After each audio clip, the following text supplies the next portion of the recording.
राम राम राम राम राम राम। हे नाथ, हे मेरे नाथ, मैं आपको भूलूं नहीं। राम। भगवत गीता में सार चीज से शरणागति को कहा है। अर्जुन और भगवान बहुत साथ में रहते थे। सैया सनातन विकथन भोजनादि स्वैक्याद वयस्य ऋतवानिति विप्रलब्ध सख्यु सखेव पितृवतन यस्य सर्वं सहे महान महितया कुमतरंग में। भागवत के पहले स्कंद में 15वें अध्याय के 19वें श्लोक में आता है, अर्जुन ने कहा है कि जब भगवान अंतर ध्यान हो गए तो मैं भगवान को समझा ही नहीं। पश्चाताप कर रहे हैं कि मेरी कुबुद्धि रही, मैं भगवान को समझा नहीं। भगवान ने मेरा कितना आदर किया, कितना प्रेम निभाया मेरे साथ में। सैया सनातन विकथन भोजनादि स्वैक्याद वयस्य। ऐक्याद एक ऐक्याद मतलब एकता होने से, वयस्य ऐसे कहा मित्र, जैसे मित्र मित्र कहकर आपस में हम बोलते थे। तो कोई बात कहता तो हाँ जी तुम बड़े सांच बोलने वाले हो, ऐसे कहता था मैं। ऐसे मेरी बातों को उन्होंने सहा, वयस्य मतलब सहा, ऋतवा नीति विप्रलब्ध है सख्यु सखेव। जैसे सखा सखा के अपराध को नहीं देखता, जैसे पुत्र के अपराध को पिता सह लेता है। गोदी में बैठा है, माँ की गोदी में बैठा है और पिता की मूंछ को खींच लेता है तो पिता कुछ नहीं कहता है, सहे, सब सह लिया आपने। कुमते रग में सह लिया, ऐसा साथ में रहते हुए भी कभी उपदेश नहीं दिया, कोई बात कुछ नहीं कही। ऐसे करना चाहिए, ऐसा नहीं करना चाहिए, ऐसा कोई उपदेश नहीं दिया, कुछ नहीं कहा भगवान ने। ग्वाल वालों के साथ रहते थे, उनको कभी ये नहीं कहा कि तुम गीता पढ़ो, कि तुम भजन करो, तुम ध्यान करो, तुम संध्या करो, तुम गायत्री की माला जपो, ध्यान करो।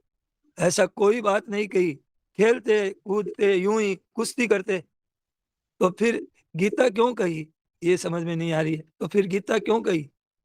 अर्जुन घबरा गए जब सामने युद्ध के समय देखा कि जब युद्ध का मौका आया तो घबरा गए। अर्जुन की आफत आ गई। छात्र धर्म की दृष्टि से तो युद्ध करना चाहिए और कुटुंबियों का नाश करना नहीं चाहिए। ऐसा विचार करके दो दो द्वंद्व में फंस गए, क्या करूं और क्या नहीं करूं। बात सुनाई हुई है आपको, फिर भी सुना देते हैं। स्वामी जी महाराज कह रहे हैं कि बात तो आपको सुनाई हुई है, फिर सुना देते हैं। अर्जुन कहता है कि इन आतताइयों को मारने से केवल पाप लगेगा, तो युद्ध करूंगा तो पाप लगेगा। भगवान कहते हैं कि युद्ध नहीं करेगा तो पाप लगेगा। अब फंस गया अर्जुन, तो अब क्या करें? इधर और इधर या उधर। भगवान तो कह रहे हैं युद्ध नहीं करेगा तो पाप लगेंगे, तो भगवान उसका जवाब देते हैं कि पाप कब लगता है? विषमता में पाप लगता है। सुख दुखे समय कृत्वा लाभा लाभो जया जयो ततो युद्धाय युजस्व नैवं पापम वाप्स्यसि। समता रख करके युद्ध करो, समता में रहकर युद्ध करो। हे पार्थ प्यारे, समता में रहकर युद्ध से जूझिए। तो कहते हैं कि युद्ध करो तो पाप नहीं, समता में रखकर युद्ध करो तो पाप नहीं लगेगा। वो समता ज्ञान योग से भी, कर्म योग से भी और भक्ति योग से भी। कर्मयोग से तो बताया समता का सिद्ध सिद्धो समो भूतवा समत्वम योग उच्यते, समता आ जाती है। और ज्ञान योग से परमात्मा तत्व के सिवाय कुछ नहीं है, तो परमात्मा तत्व के सिवाय कुछ नहीं है तो उसमें समता आ जाती है। उसमें परमात्मा तत्व के सिवाय कुछ नहीं है। और तीसरी है, भगवान के शरण होने से समता आ जाती है। भगवान के शरण होने से, परमात्मा के तत्व तत्व कुछ नहीं है तो संसार का त्याग हो जाता है। भगवान के शरण होने से भगवान शरण में ले लेते हैं, रक्षा करने लगते हैं भगवान। समता का मतलब यह है कि हमारी जो प्रतिकूल परिस्थितियां आती है ना, सुख दुख आते हैं ना सामने, तो हम राजी नाराज हो जाते हैं ना, तो राजी नाराज नहीं होना चाहिए। हमारे को सम रहना चाहिए, क्योंकि हम सम हैं, हमारा स्वरूप है ऐसा ही, समता है उसमें। विषमता आ गई इस शरीर संसार के साथ में संबंध जोड़ने से, तभी सारी बातें ये आती है। तो उसको अपना कर्तव्य दिखाई नहीं देता है। जब हम अपने हलचल हो जाती है, सुख दुख में राजी हो जाती है, तो सुख दुख में ही फंस जाते हैं।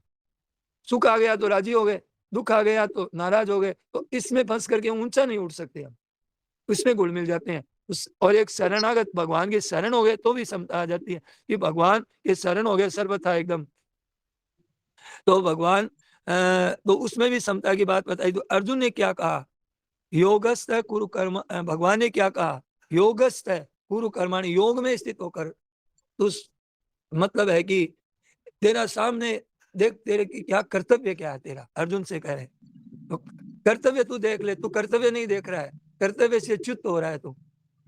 तो कर्तव्य देखेगा और समता रखेगा तो न तो तुझे कोई मारने का पाप लगेगा, न मरने का, न मारने का, न मरेगा। अनुभव तुझे अपने स्वरूप का होगा, वहां कोई मरना जीना नहीं है, क्योंकि हमारे में समता है वैसी। योगस्थ कुरु कर्माणि संगम त्यक्त्वा धनंजय, योग में स्थित होकर कर्म कर, तो तू समता में स्थित हो जा। तो समता स्थित होने की आज्ञा दी है भगवान ने, आज्ञा दी है हमको भगवान ने समता में स्थित होकर के। तो इससे काम कर समता में, अभी आज्ञा दी है। और अंत में क्या कहा, अभी तो आज्ञा दी है कि तू समता में स्थित होकर के और युद्ध कर, पर अंत में क्या कहा, अंत में क्या, समता वाली बात हमारे समझ में नहीं आती थी, कोई बात नहीं है। और भी कहा अंत में कि माम एकम शरण मर जाए, हे मेरे नाथ मैं आपके शरण में हूँ। अर्जुन ने शब्दों में ही तो कहा कि मैं आपके शरण में हूँ, तो हम भी कह दें तो भगवान संभाल लेते हैं फिर आगे का काम। अर्जुन क्या कहते हैं, कार्पण्य दोषोपैत स्वभाव है, पृच्छामि त्वां धर्म सम्मूढ़ चेता, यक्षेयस्या निश्चितं ब्रूहि तन्मे, शिष्यस्तेहं साधिमां त्वां प्रपन्नम। कि मैं, अर्जुन कहते हैं कि मैं धर्म के निर्णय नहीं कर सकता। भगवान कहते हैं मैं आपका शिष्य हूँ, आपके शरण हूँ, आप मुझको शिक्षा दीजिए, मैं धर्म का निर्णय नहीं कर सकता। मैं तो कहता हूँ कि युद्ध करने से पाप लगेगा, और आप कहते हो कि युद्ध नहीं करने से पाप लगेगा, मैं निर्णय नहीं कर सकता। भगवान कहते हैं कि तुझे निर्णय करने की तेरे जिम्मेवारी जिम्मेवारी नहीं है, तेरे निर्णय करे की। तू धर्म का आश्रय, क्या कहते हैं कि तू धर्म का आश्रय छोड़ दे, तू केवल मेरा आश्रय ले ले, बस मेरा आश्रय ले ले। अब मेरे मेरे बल से तू है ना, मेरी जो अपार शक्ति है, विलक्षणता है भगवान की, तो तू क्यों घबरा रहा है। तेरा ऐसा कोई काम ऐसा है क्या जो मेरे शरण लेने के बाद में रुक सकता है। तो हम लोग ये बात नहीं मानते हैं, भगवान को कहाँ आदर देते हैं हम लोग। हमें इतना विश्वास ही नहीं है कि मेरी सारी संपूर्ण बाधाओं को मतलब छुड़ाने के लिए तैयार है भगवान। अब और भगवान मेरे को अपनी प्राप्ति करने के लिए भी तैयार है। कोई भी हमारे को योग बाकी नहीं रहेगा भगवान की कृपा से। पर हम लोग कहाँ ऐसी बात स्वीकार करते हैं, हम तो सुनते हैं। भगवान तो शरणागत तो इतना विचित्र है कि सब तरह से भगवान अपनी रक्षा करते हैं, लोक परलोक की भी। इन लोक में भी अपना काम कर देते हैं भगवान, और परलोक में भी, जैसे अर्जुन के भी किया है और कर रहे हैं। बिना शरण हुए ही हमारे काम कर रहे हैं भगवान, हम शरण नहीं है तभी भी हमारी रक्षा कर रहे हैं। तो तू केवल एक मेरा आश्रय ले ले, सर्वधर्मान परित्यज्य। और परित्यज्य का मतलब यह नहीं है कि तू छोड़ दे धर्म को, क्यों युद्ध तो, परित्यज्य का अगर अर्थ लिया जाए कि छोड़ने का, तो फिर अर्जुन युद्ध करता ही नहीं। तो परित्यज्य का अर्थ नहीं है कि, परित्यज्य का अर्थ है कि सारा मत ले तू, किसी का भी सारा, तो केवल मेरा ही ले, संपूर्ण पापों से मैं मुक्त कर दूंगा, तू चिंता मत कर। तो खास गीता का उपदेश शरणागति का है। तो शरण होकर अर्जुन पूछते हैं, अंत में शरणागति की बात कहते हैं। तो शरणागति का साधन सरल है, सरल भी है, महान भी है। सरल क्या है, कैसे मानेगी, इतना सरल है कि बहुत सरल है कि आप ये कह दो, हे नाथ मैं आपका हूं, बस। हमें आता है ऐसा। आपके घर की लड़की भोली भाली समझती नहीं है, पहले तो 12-13 साल की उम्र में शादी कर देते थे, वो समझती नहीं है, और वो मतलब घर छोड़ करके दूसरे घर में चली जाती है, और वहीं की हो जाती है, ससुराल की फिर नहीं रहती है। पैदा हुई, बड़ी हुई, पड़ी, अब ससुराल ससुराल की हो गई, अब पीर की नहीं रही बिल्कुल भी। तो होना आ गया ना, अब वो कहती है कि मैं तो यही ससुराल की हूँ, मैं तो पीर की नहीं हूँ। उसकी रच गई बात, वो पराये लगने लग जाते हैं पीर वाले। तो ऐसे ही हम, जब एक भोली वाली बच्ची भी इस बात को समझ जाती है, तो हम लोग क्यों नहीं समझेंगे। इस तरह भगवान के शरण हो जाता है वो, उसके कोई संशय का कहीं नाम निशान ही नहीं रहता। अब वो संसार का नहीं रहा। और अगर भीतर में आदर संसार का है, भोगों का है, मान सम्मान का है, धन का है, तो वो शरण हुआ ही नहीं। संतों की वाणी में आता है कि पतिव्रता जैसे स्त्री होती है, तो पतिव्रता रहे पति के पासा, यों साहिब के ढिगरे दासा। जैसे पतिव्रता स्त्री है, उसके कितना आदर होता है पति का, कितना सम्मान होता है, तो फिर शरण हो गया, फिर संसारी कैसे रहा? वो तो भगवान का हो गया। उसके बाद विलक्षणता देखने में आ जाती है। सती होती है तो विलक्षणता उसकी देखने में आ जाती है कि सती बहुत विलक्षणता आती है उसमें। हम तो पढ़ते ही हैं, सुनते ही हैं। एक बात उसमें, एक बात विलक्षण देखने में आती है, शरण हो जाता है ना, तो उसको एक बहुत विलक्षण बात देखने में आ जाती है। जैसे ज्ञान योग है, कर्म योग है, भक्ति योग है, अष्टांग योग है, लय योग है, मंत्र योग है, राजयोग है, ये जितने भी योग है ना, सब जितने भी योग है, सब आ जाते हैं, एक विलक्षणता देखने में आ जाती है शरणागति में। शरणागत का ये बड़ा भारी विलक्षण तत्व है ये शरणागति। इस ये कोई साधारण चीज नहीं है। क्यों? कि भगवान, ये सब चीजें, ये सब योग क्यों आ जाते हैं कि भगवान में सब समाते हैं। सब भगवान के ही नीचे नीचे ही हैं सब, जितने भी योग हैं। ये जितने मार्ग है ना, जितने मत है ना, जितने सिद्धांत है ना, जितने संप्रदाय है, जितने भी मान्यताएं, ये सब की सब भगवान के अंतर्गत आ जाती है। जैसे कहावत है ना, हम लोग कहते हैं कि हाथी के खोज में सब खोज समा जाते हैं। हाथी से बड़ा तो कोई खोज होता ही नहीं है। ऊंट का भी देखो, किसी का भी देख लो आप, सब छोटे होते हैं हाथी के खोज से। तो हाथी की खोज में सब खोज आ जाते हैं। खोज का मतलब चिन्ह। हाथी चलता है ना, तो पैर के निशान होते हैं ना, तो पैर के निशान है, उससे बड़ा कोई निशान नहीं मिलेगा। ऊंट का मिलेगा और उससे छोटा ही मिलेगा। तो ऐसे हाथी के पैर, हाथी के मतलब है कि चरण चिन्ह होते हैं ना, उसमें चिन्ह, पैर के निशान होते हैं ना, उसको खोज कहते हैं। पैर के निशान को खोज कहते हैं। वो खोज है, क्योंकि उसके खोजा जाता है। आदमी खोज, खोज क्यों कहते हैं पैर के निशान को? कि आदमी खोजा जाता है, उससे खोज लेता है आदमी, तो इसलिए उसको खोज कहते हैं। तो हाथ, आदमी तो हाथी के खोज में सब खोज आ जाते हैं। तो अब हाथी से बड़ा कौन है? सब खोज उसके अंतर्गत आ जाते हैं। ऐसे शरणागत के अंतर्गत सब साधन आ जाते हैं। साधन की नहीं, लोक परलोक के अंतर्गत जितनी बातें हैं, इतनी भी नहीं, साधन तो आ ही जाते हैं। लोक और परलोक के अंदर उसको सब ज्ञान हो जाते हैं, उसके अंतर्गत आ जाते हैं। उसके कोई ज्ञान बाकी नहीं रहता, कोई प्रश्न बाकी नहीं रहता, कोई उत्तर बाकी नहीं रहता। क्योंकि भगवत भगवान ने कहा है कि क्या है कि अर्जुन ने, भगवान ने कहा है कि, कहा है गीता में, अर्जुन पूछता है कि केसु केसु च भावेसु चिंत्योसी भगवन मया।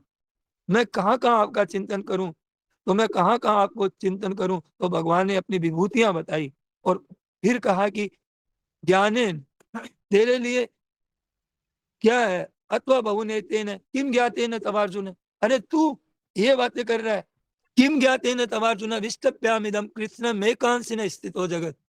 तुझे इतनी बातें सुनने की इतनी विभूतियों की इतनी जो बातें कही है वो ठीक है, लेकिन तुझे इतना कहने की सुनने की जरूरत ही कहाँ है? अरे मैं तुम्हारे सामने तो बैठा हूँ। मेरे मेरे एक अंश में है ये अनंत ब्रह्मांड, अनंत चीजें। तो ये जितने योग और भक्ति, मेरे एक अंश में है ये सब चीजें। और जितनी सृष्टि है मैं स्थित करके तो ये अनंत ब्रह्मांड मेरे एक अंश में पड़ा हुआ है। रोम रोम प्रति राजिए कोटि कोटि ब्रह्मांड, प्रत्येक रोम में करोड़ों करोड़ों ब्रह्मांड आ जाएं, ऐसे मैं तेरे सामने बैठा हूं भैया। बैठा ही नहीं हूं, अरे तेरे सामने बैठा नहीं हूं, तेरी आज्ञा का पालन कर रहा हूं। तू कहता है कि घोड़े हाँको तो हाँक रहा हूं। यार तू, फिर तुम मेरा इतना हो करके, इतना बड़ा, और तू फिर घबरा रहा है। अर्जुन कहता है मेरे रथ को दोनों सेनाओं के सामने खड़ा करो। तू जैसे कह रहा है मैं तेरा हुक्म देता हूं और मैं तेरा हुक्म चला रहा हूं, तेरा काम करता हूं। अब तेरे लिए कौन सी चिंतन की बात बाकी रह गई? केसु केसु च भावेसु, तुझे जरूरत ही नहीं है। तो एक भगवान उनको सामने घोड़े हाँकते हैं, उन भगवान में कौन सी क्या कमी है बताइए? कभी किंचन मात्र भी कमी नहीं है। अनंत सृष्टियां जिनकी गिनती भी नहीं होती, अनंत सृष्टियां जिसकी गिनती भी नहीं होती, एक सृष्टि नहीं है, अनंत सृष्टियां जिसकी गिनती भी नहीं होती है, सब की सब भगवान के एक अंश में पड़ी हुई है। उसमें क्या सिद्ध हुआ? इसमें हुआ कि भगवान के शरण हो जाने के बाद में कोई ज्ञातव्य बात नहीं रहती। ज्ञातना, जानना, मानना, करना कुछ बाकी नहीं रहता। जानने के लायक कोई बात रहती नहीं कि ये जाने वो जाने ये जाने। 3 शक्तियां हमारे में करने की है, एक जानने की है, एक मानने की है, एक करने की है, 3 शक्तियां है। तो भगवान के शरण हो जाता है ना, तो तीनों पूरी हो जाती है। ज्ञात ज्ञातव्य, कृत कृतव्य है, प्राप्त प्राप्तव्य है, उसको सब का सब पूरा हो जाता है। ये बात देखने में भी आती है। जैसे जैसे शरण होता है ना, जैसे शरण होता है ना कोई, तो वैसे ही उसमें बिना पढ़े ही स्वतः ही बातें आने लगती है। जो शरण हो जाता है भगवान के, बिना पढ़े ही उसको ज्ञान होने लगता है। और पढ़ा लिखा नहीं है और भी नहीं है तो वो स्वाभाविक उसको ज्ञान प्रकट हो जाता है। ऐसे तो सन्मुख हो जीव मोहि जब ही, और जन्म कोट यज्ञ नाश ही तब ही, जब ही तब ही पाप नाश हो जाते हैं। अब जानना चाहिए वो सब जान लिया, तो शरणागति के अंतर्गत सब कुछ आ जाता है, कोई कमी नहीं रहती है भाई। अपने भाव में कमी रहती है, अपने भाव में कमी रहती है, शरण होने पर कमी रहती ही नहीं है।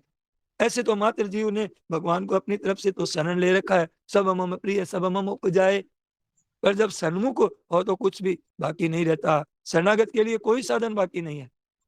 तो कितना इतना अलौकिक ग्रंथ हो गया है, इतना अलौकिक ग्रंथ है ये गीता जो हम लोगों को मिला है। और ये साधक संजीवनी जो हमें मिली है, तो बहुत बड़ी कृपा हो गई हमारे पर।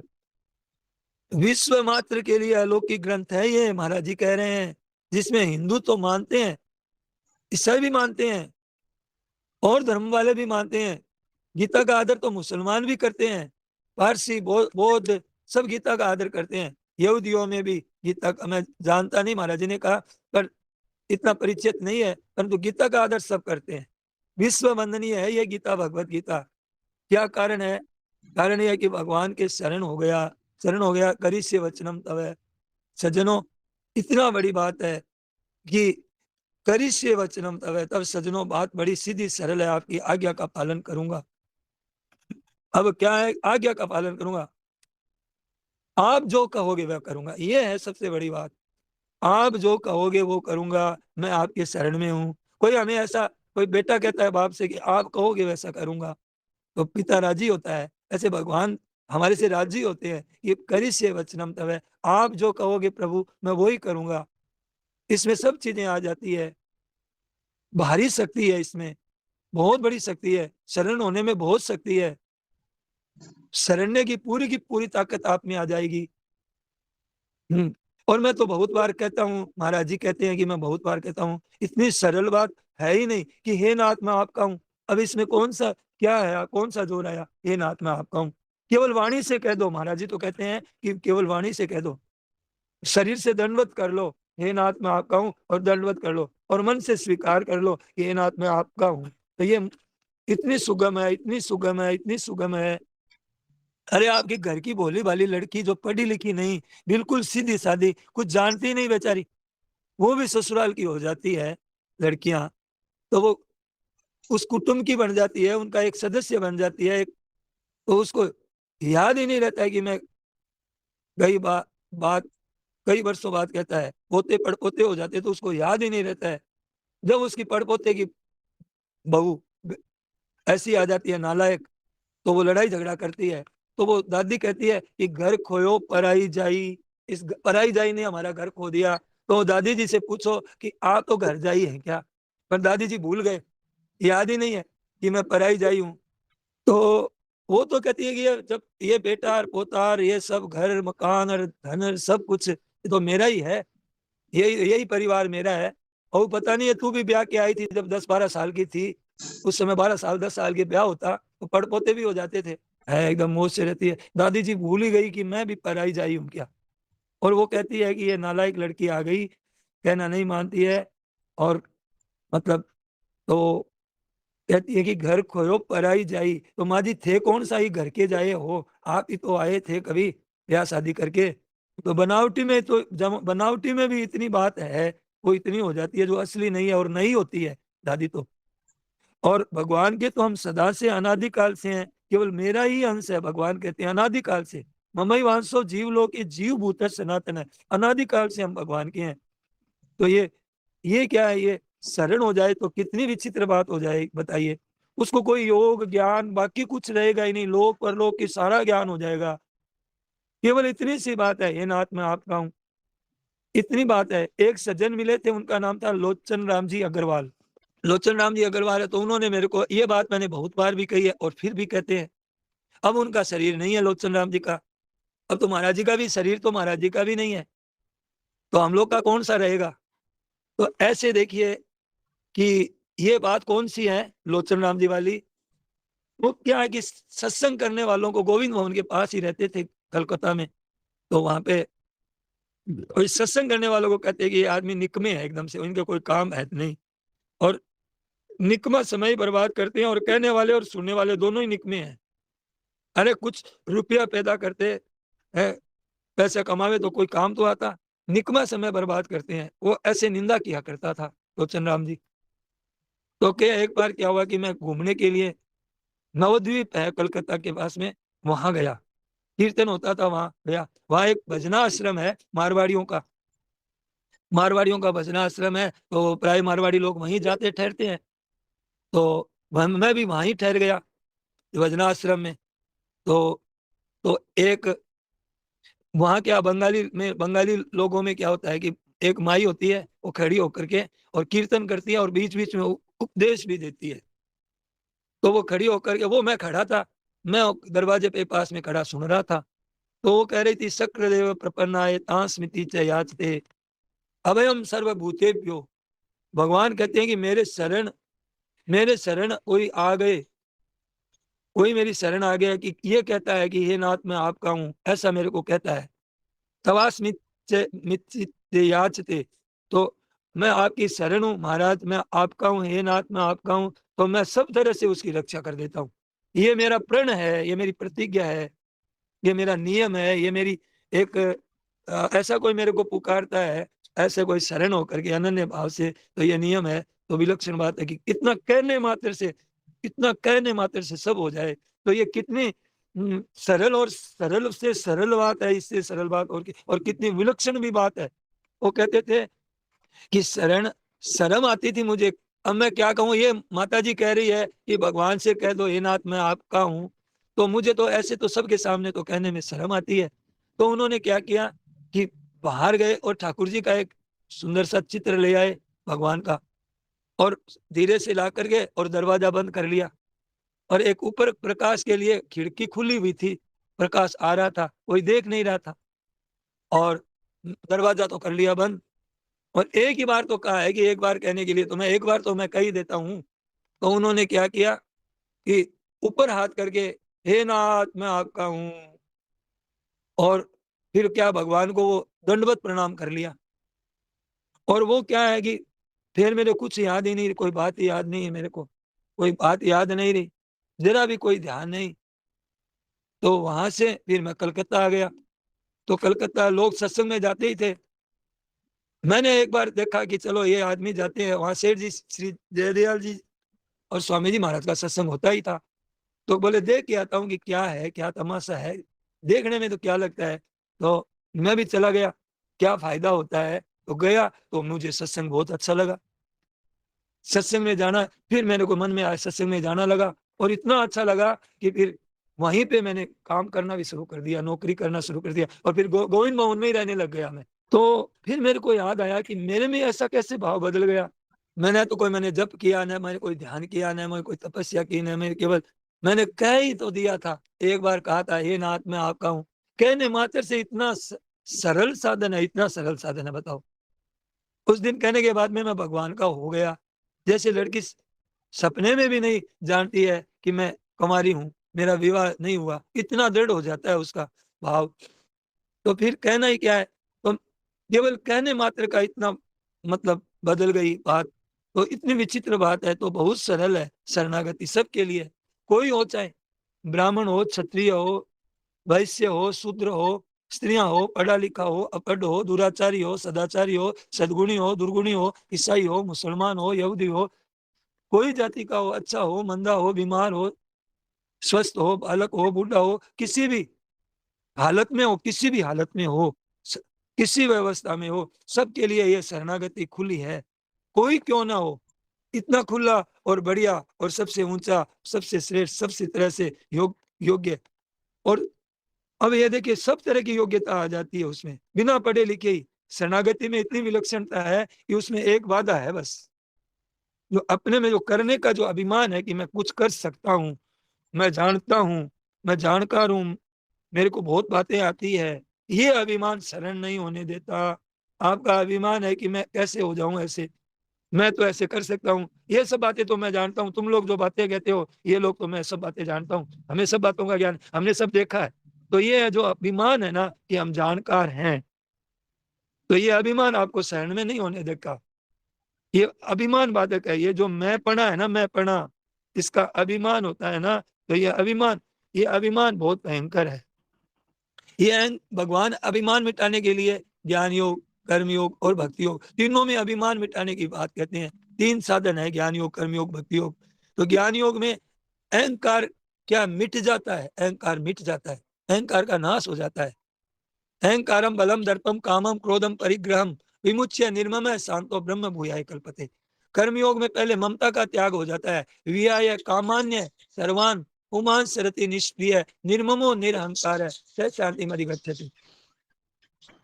और भगवान क्या है कि उसमें तो मिट जाता है, उसमें भक्ति योग में बदल जाता है। और कर्म योग में क्या होता है, कर्म योग में ममता का पहले नाश होता है और पीछे अहंकार का नाश हो जाता है। तो भक्ति में क्या होता है, बदल देता है। चाहे अहंकार को बदल दो और चाहे मिटा दो, और कर्मयोग में अहंकार शुद्ध हो जाता है, मतलब शुद्ध हो जाता है। ये मतलब है कि ममता नहीं रहने से। तो तीनों में जैसे भक्ति श्रेष्ठ है, अनइच्छित आवई बरी आई, तो वो केवल केवल केवल अपने आप, इतनी सी बात है, हे नाथ मैं आपका हूँ, हे नाथ मैं आपका हूँ, इतना बदल देता है, ये बात इतनी हो जाती है। तो भाई बहनों से महाराज जी कहते हैं कि कहना है कि इतने दिन आपने सत्संग किया, इतने दिन ये पाठ हुआ, गीता का पाठ हुआ, रामायण का पाठ हुआ, तो आप अब अपने आप को बदल दो। ये आपसे एक प्रार्थना है, आपसे ही प्रार्थना है कि हे नाथ मैं आपका हूं। तो जो पहले से हैं वो तो शरणागत है ही, तो किसी के न होने, बस किसी के न होने से बदल दो। हे नाथ मैं और किसी का नहीं, मैं आपका हूँ। तो जैसे कोई शिष्य होता है तो वो कहता है कि मैं आपका शिष्य हूँ। जैसे कोई गोद चला जाता है तो मैं तो इनके गोद हो गया हूँ। ऐसे आज आज से मैं अभी, आज से अभी, अभी अभी अभी मैं भगवान का हूँ, हे नाथ मैं आपका हूँ। अभी ये स्थान तीर्थ बन गया है, ये स्थान तीर्थ बन गया है। तो अभी गोस्वामी जी की वाणी का हम लोगों ने पाठ किया है और हुआ है, और भगवान के चरित्रों का वर्णन हुआ है इतना सुंदर, इतनी सुंदर सत्संग हुई है इस तीर्थ पर, स्थल पर। हे नाथ मैं आपका हूँ, यहाँ कह दो आप। गोस्वामी जी कहते हैं आपकी बिगड़ी जन्म अनेक की सुधरे अभी आज, अनेक जन्मों की बिगड़ी हुई आज आज आज और अभी अभी इसी क्षण हे नाथ मैं आपका हूँ। कोई जप करो, कोई पाठ करने पूजन करते हैं तो संसार के बन करके, कुछ बन करके करते हैं, बन करके काम नहीं चलेगा। ब्राह्मण क्षत्रिय वैश्य शूद्र बन करके करते हैं, असली नहीं करते हैं। पर असली तो मैं भगवान का हूँ। मैं न ब्राह्मण का, न ये तो ऊपर का चोला है, न क्षत्रिय का है, कि न कोई जाति कोई वर्ण, न शरीर है न शरीर का है, ये तो केवल मैं भगवान का हूँ। ये शरीर तो ऊपर का चोला है, बने हुए हैं, बनी हुई बात को छोड़ दे। असली जो बात है इस कौन सी, ईश्वर अंश, जीव अविनाशी, चेतन अमल सह सुख राजी, स्वयं भगवान का अंश है। शरीर तो धारण किया है, तो कैसा कैसा कोई रूप मिला, धारण किया है, कोई कुत्ते का, कभी गधे का, सुअर का, मछली का, अंडा का, मेंढक का, ये रूप तो धारण किया है। कहीं पर वृक्ष बन गया, कहीं पहाड़ बन गया, तो कहीं भूत प्रेत पिशाच बन गया, कहीं मनुष्य बन गया। ये सब तो बनी हुई चीज है। आप भीतर में ये चीज आपके नहीं है, ये तो ऊपर की चीज है, ये चोला है ऊपर का। भीतर में तो संबंध आपका परमात्मा के साथ में है। और वो आपने कह दिया हे नाथ मैं आपका हूं, तो सब ठीक हो गया स्वतः ही। और भगवान के तो है, आप स्वीकार करो तो ना करो तभी भी भगवान के तो रहेंगे। अस्वीकृत करने से ऐसे थोड़ी हो जाता है कि आप भगवान के नहीं रहे। भगवान का तो वैसे के वैसे रहेंगे, आपको लाभ नहीं होगा। तो भगवान के तो हम हैं, संसार के नहीं हूं। अपने नकली नकली जो स्वीकृति है उसको मिटा दो, नकली स्वीकृति को छोड़ दो। भगवान कहते हैं तो स्वतः ही जो बनावटीपना है ना उसको छोड़ दो। असलीपना, असलीपना अपना बनाया हुआ नहीं है, असलीपना तो बिना बनाए हुए सबके साथ में सबको मिला हुआ है। तो ऐसे कोई ऐसा कोई ध्यान नहीं, कोई तब नहीं, कोई स्वीकार कर लिया, फिर नाम जप और साधन भजन तो अपने आप होते हैं। एक विलक्षण बात आ जाती है, विलक्षणता आ ही जाती है। साधन करता नहीं है वो, साधन तो फिर होता है स्वीकृति में, स्वीकृति में साधन होता है। जैसे बच्चा होता है ना, तो माँ को मानता है, माँ मेरी है, माँ मेरी है, तो माँ माँ करता है, तो माँ माँ कहता है, तो माँ माँ कहता है, तो माँ पालन करती है। अब वो बच्चा कोई साधन करता है क्या? वो तो है माँ मेरी है, माँ मेरी है, मैं हूं माँ का और माँ मेरी है। माँ का नाम मीठा लगता है बच्चे को, तो कोई उसने साधन किया है क्या मीठा लगे? केवल स्वीकार ही तो किया कि मेरी माँ है, अब वो अच्छी लगने लग गई। माँ का स्वरूप अच्छा लगे, माँ की गोदी अच्छी लगे, माँ प्यारी लगे, और कोई अच्छा नहीं लगे, तो वो माँ का होता है, तो वो साधन नहीं करता है। मैं तो माँ का ही हूँ, कोई साधन करता है? माँ का हूं मैं राम का हूँ, तो कोई साधन करना पड़ता है? मैं राम का हूँ। जैसे बच्चा माँ का, उससे ज्यादा मैं राम का हूँ। वो तो नकली है, एक तरह से बना हुआ है। भीतर से हम सदा से हम सब भगवान के ही हैं, और भगवान के हो गए तो भगवान में, जैसे माँ बच्चे को माँ प्यारी लगती है, तो ऐसे भगवान हमें प्यारे लगेंगे। गीता पूरी सुनने के बाद में कहा कि तूने एकाग्रता से गीता का ज्ञान सुना, क्या तूने सुनी? और दूसरा कहा कि क्या तेरा अज्ञान नष्ट हुआ कि नहीं, तेरा मोह नष्ट हुआ कि नहीं, कि मेरा मोह नष्ट हो गया। और गीता सुनी कहा ही नहीं, तो इसका उत्तर नहीं दिया है इसमें। नष्टो मोह स्मृति लब्धा, याद आ गई। याद क्या आ गई? मम एव अंश है, तो भगवान का ही तो हूं ही, ये याद आ गई, हूं ही मैं तो भगवान का। हमारे को भी याद आ जाए, हम हूं ही, हैं ही हम भगवान के। अब कैसे है क्या है ये नहीं देखना है, हम जैसे भी हैं हम तो हैं। भगवान मना नहीं करेंगे हमको। ये नई बात नहीं है भाई बहनों, ये याद आ गई, नई बात नहीं है। बालक कोई साधन करता है क्या? वो तो मानता है मेरी माँ है, वो माँ मीठी लगती है, उसको तो उसको तो याद आ गई, वो तो मानता है, अरे उसको तो याद आ गई, सच्ची बात, बिना याद किए याद आ गई। याद आ गई, नष्ट हो मुंह है, मैं तो भगवान का ही हूँ। तो आज याद आ गई, महाराज जी ने कहा हम सबको आज याद आ गई, स्मृति लब्धा, कि मैं तो ये नाथ, मैं तो आपका हूँ। और मेरा मोह नष्ट हुआ है, गीता सुनने से नहीं हुआ, आपकी कृपा से हुआ है। आपकी कृपा से मिल गई अब मेरे को अपनी मैं स्थिति। अब गत संदेह, मैं संदेह से रहित हूँ, जहां भी आप है वहीं मैं हूँ। तो गीता तो सुनी है, फिर बोलते नहीं, बोलते नहीं, गीता सुनी है पर बोले नहीं, इसका उत्तर नहीं दिया कि गीता सुनी कि नहीं सुनी। तो गीता सुनी है मैंने, और मैंने पंडिताई से नहीं, मैंने कोई सुनी है, तो तत्प्रसादात मया च्युता, आपकी कृपा से मेरा मुंह नष्ट हुआ है। तो कृपा मानने वाला याद नहीं रखता क्या? भूलता ही नहीं। कृपा मानने वाला तो क्या, इसकी कोई ये है क्या? कोई साधना थोड़ी है। नष्टो मुह स्मृति लब्धा, अब स्थितोस्मि गत संधि है, ये जो बात कही है। जो अब भगवान की उत्तर देते हैं कि गीता ध्यान से सुनी कि नहीं सुनी, इसका उत्तर देते हैं। इसका उत्तर दिया नहीं अर्जुन ने, पर दिया है उत्तर। अब ध्यान देना आप, 62 दूसरे अध्याय का 62वां 63 श्लोक में आए थे, ध्याय तो विषयान पुंस संगस्तेषु बजायते संगात संजायते काम है कामात क्रोधो धिजायते क्रोधात भवति समूह समूहात स्मृति तीव्र में स्मृति भ्रंशात बुद्धिनाशो बुद्धिनाशात प्रणश्यति, ये कहा ना दूसरे अध्याय के 62 में 63वें श्लोक। भगवान ने कहा तो यहाँ स्मृति लब्धा कहा। यहाँ 62 और 63 श्लोक में संसार का ध्यान करने से क्या होता है, मानो एक तो भगवान के सन्मुख हुआ और एक संसार के सन्मुख हुआ, तो संसार के सन्मुख होने से क्या होता है कि उसका संग हो जाता है। ध्याय तो विषयान उससे संग से जाए थे, फिर संग से क्या होता है, कामना हो जाती है, कामने से बाधा पड़ने से क्या होता है, फिर क्रोध हो जाता है, और क्रोध के बाद में फिर क्या होता है, मुंह हो जाता है, तो मुंह होने से क्या है, स्मृति का नाश हो जाता है। अर्जुन से पूछा कसी देते श्रुतम पार्थ, तो एक आग्रह चेतसा, तेरा मुंह नष्ट हो गया क्या? बताया कि समूह, अब अर्जुन को पता है गीता सुनने का, आप जवाब दे रहे हैं कि मैंने आपकी गीता सुनी। समूह आज स्मृति भी प्रमेय, मोह होने से स्मृति का नाश होता है ना, और मोह नष्ट होने से समृद्धि प्राप्त हो जाती है ना।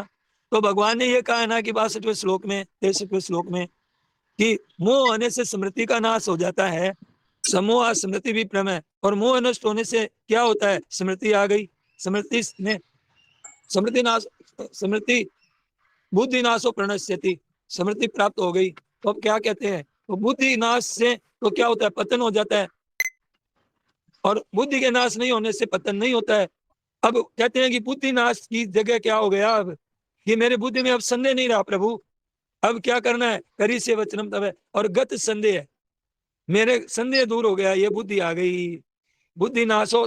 और बुद्धि नाश से क्या होता है, बुद्धि नाश से क्या होता है, ये संदेह होता है। और गत संदेह है, ये बुद्धि में आ गई। तो ये है स्थितोस्मि। वहां जो क्रम है ना, जो क्रम बताया है ना, गत संदेह करी से वचनम तब है, अब संदेह नहीं रहा। तो भगवान ने कहा तो याद, वो याद भी है, ये मोह नष्ट होने के में भगवान की कृपा है, याद रखिए।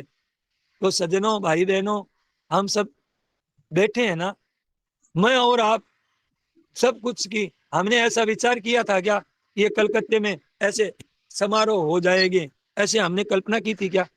समारोह हो जाएंगे। पिछले वर्ष हम आना चाहते थे यहाँ गीता जयंती पर, नहीं आ सके। तो ये बात है, हमारे हाथ की बात नहीं है कि हम आ जाएं।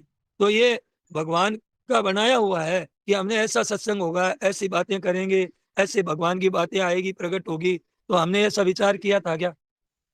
तो ये किसने ढंग बिठाया है इसी बातों का, कि ये भगवान ने ढंग बिठाया है शरणागत होने के लिए। अब तो बस वो हाँ में हाँ मिला दो, हाँ महाराज हम आपके हैं, हे नाथ मैं आपका हूँ, कह दो। भगवान तो कह ही रहे हैं ममई वांसो, आप भी कह दो मैं भगवान का हूँ, मैं आपका हूँ महाराज, मैं आपका हूँ। भगत कहता है कि संसार के हित करने वाला दो ही है, भगवान कहते हैं, एक हेतु रहित जग जुग उपकारी।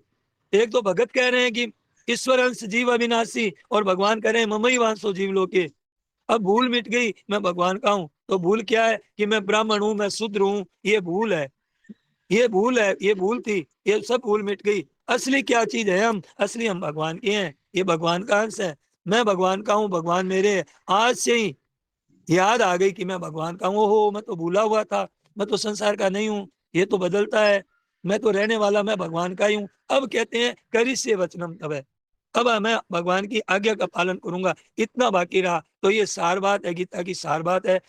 सब ग्रंथों का सार वेद है, वेदों का सार उपनिषद है, उपनिषदों का सार गीता है, और गीता का सार भगवान की शरणागति है। जो अनन्य भाव से भगवान के शरण हो जाता है, भगवान उसे संपूर्ण पापों से मुक्त कर देते हैं। सब ग्रंथों का सार गीता। फिर एम तो सर्व पापे भी मोक्षिष्यामि मा शुचर। तू चिंता करता है यार, मेरी समझ में नहीं आती है। अरे भैया, गीता का आरंभ किस चीज से हुआ है, ऐसोच्यानन व सोचस्तुम, तू शोक चिंता दुख मत कर। वहां से गीता चली है? और भगवान क्या कहते हैं, माँ सुचय तुम चिंता मत कर। भगवान अंत में कहते हैं माँ सुचय तुम चिंता मत कर। नारायण नारायण नारायण नारायण। सबको प्रणाम। सियावर रामचंद्र की जय, और मुकुट बंसी वाले की जय।